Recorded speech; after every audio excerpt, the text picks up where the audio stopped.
Lil Brunson back at you with the back at you, and I am the best reporting on the Eagles. So yesterday rounded out the first day of mandatory mini camps, and it's a couple things I want to take away from mini camp, and I want to talk about one of the most important things in mini camp, in my opinion. Now you got your guys who are going to shine. Primarily your rookies that you drafted. They're going to give those guys a lot of praise. Miles Sanders, they're already projecting Miles Sanders to be special, but Miles Sanders didn't get any reps, as you all know. You know what I mean? He's dealing with a hamstring injury, and and already I like the way that the new medical staff is stepping in and doing things like this. Hey, he got a hamstring. What do hamstrings need? Hamstrings need rest. They don't need you to push it and push it and push it. Hamstrings need rest, so they're gonna rest that hamstring. You know what I mean? I would have liked the previous medical staff to take that same approach with Sidney Jones, but hey, it's a new day. You know what I mean? We got new medical staff, as you've seen in the last video, and I already like the approach they take with Miles Sanders. It's not that important. They talk about JJ Arcega-Whiteside, basically shining. I think he's going to be a star. I think he's going to be a stud. I think he's going to provide a much needed punch out of the slot from being just a bigger wide receiver and not just relying on a speed situation out of slot. I think that the Philadelphia Eagles are looking to bring size to the slot position again, and I think Arcega-Whiteside is going to be a candidate to get a lot of reps, man. You know what I mean? Ultimately, it'll be a situation where Arcega-Whiteside will be probably pushing Nelson Agholor out the door. Nelson Agholor will be a free agent after this season. Nelson Agholor will get some money somewhere.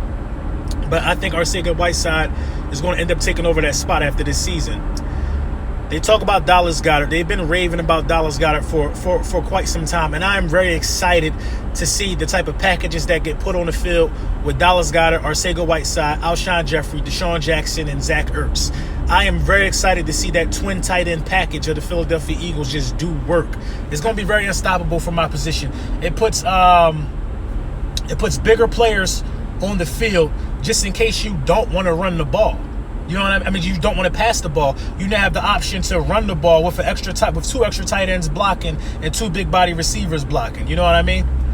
And they talked about also the competition and the competition within the defensive backs, how the defensive backs look hungry, how they're able to mix and match these defensive backs up for situations. Like I've been talking about this all along. Situational football is going to be big with us because we're super deep. We're super deep, man. And I think that we're on the right track to, seeing what works when and where on the field. At what points on the field do you see Jalen Mills? Do you see a Jalen Mills and a Rasul Douglas tandem? What points on the field do you see a Avonte Maddox, a Sidney Jones, and a Ronald Darby tandem? You know what I mean?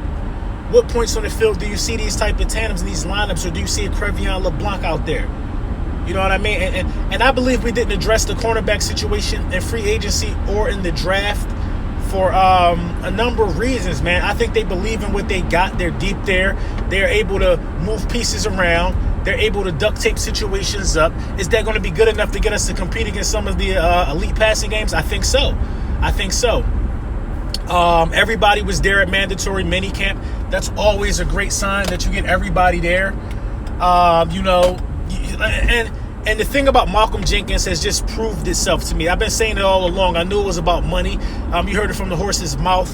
Malcolm Jenkins is saying that he has, quote unquote, outplayed his contract, and I totally agree with that. He couldn't have put it better. A lot of people were saying, well, he's a veteran. He doesn't attend this. But when a veteran who always attends non-mandatory drills, he always does it because it's part of his routine of staying available for his team. And when he just doesn't do it 1 year out of the blue, you got to kind of think that, he's feeling some type of way about something. So I kind of seen it early. I kind of called it early that I thought it was about money. I could have been wrong, but I wasn't wrong about that with Malcolm Jenkins, man. He's outplayed this contract, and there's a lot of people who I believe are not on his level as from a leadership standpoint and just a being available for your team standpoint that get paid more than him, and I just don't understand it. But at the end of the day, he was there. And also I said that, the organization is a big reason why he showed. And he said his relationship with Jeff Lurie is a big reason why he showed. And that's the head of the organization. So you know what I mean? If you don't have the front office that we have, you don't have Malcolm Jenkins in mandatory camp, just like I said. Even though he said he was never going to hold out. The young guys looking really good. Of course, Carson Wentz is looking good. He's throwing passes to some unknown receivers who are long shots to make the roster. They're looking good. Minicamp and preseason can help you even if you don't make the roster. You know what I mean? A lot of people fail to realize that if you perform well in minicamp and preseason, then you start to put a portfolio together. If you don't make the Eagles roster, which a lot of these guys probably won't, I'm not talking about. I think most of the draft picks will make the roster, if not all of them. But some guys might not make the roster this year.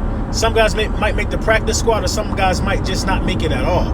But they're putting together a portfolio for other teams to look at to use their services.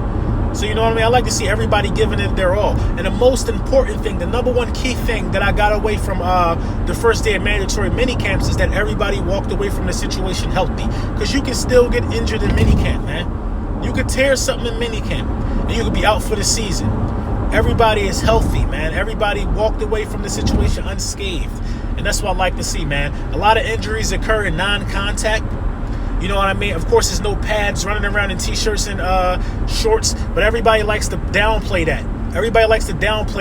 Oh, you feel good about your team because they're running around in T-shirts and shorts. Can you still get hurt in T-shirts and shorts or not? That's a testament of these guys going 100 miles an hour in minicamp because they're being competitive. If you can still get hurt and you're performing in that situation, I think it deserves a little praise. I looked at a couple feeds. I look at other teams' feeds from their mandatory minicamps as well. They're talking about how bad Marcus Mariota is looking. Last year they were talking about how bad certain other quarterbacks were looking. Other quarterbacks weren't even throwing touchdowns in 11-on-11 drills. They were talking about this stuff. It's an indication of how you are going to start the season off, in my opinion. It's an indication. But we'll see, though, man. We'll see how it all pans out, man. That's just my thoughts from minicamp, man. Let me know what y'all think in the comments.